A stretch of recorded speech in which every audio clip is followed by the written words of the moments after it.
बिस्मिल्लाहिर्रहमानिर्रहीम। अस्सलाम वालेकुम।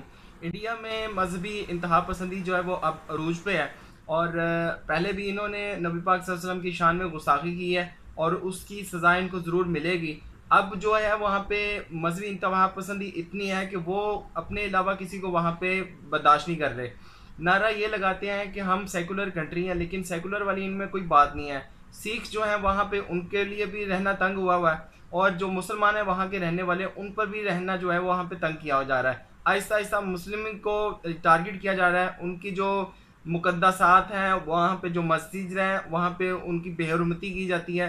हमारे नबी पाक सल्लल्लाहु अलैहि वसल्लम की शान जो है हमारे लिए जो है वो कट मरने की है कि हम उस उनकी शान के लिए कट मरने को तैयार होते हैं।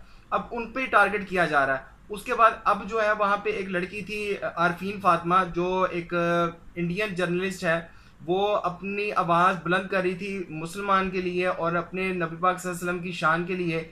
उसने एक प्रोटेस्ट किया जिसके प्रोटेस्ट का अब उसको ये खमियाजा भुगतना पड़ रहा है कि मोदी की जो फैसिस्ट गवर्नमेंट है वहाँ पे वो जो अपने हथकंडे इस्तेमाल करती है मुस्लिम के ख़िलाफ़। अब वो बेचारी लड़की, अकेली लड़की के लिए खिलाफ उन्होंने ये हथकंडा इस्तेमाल करना शुरू कर दिया कि हुकूमती जो मशीनरी है उसको इस्तेमाल करते हुए उसके घर पे धावा बोला गया है और धावा इस तरह बोला गया कि उस पर बुलडोज कर दिया है।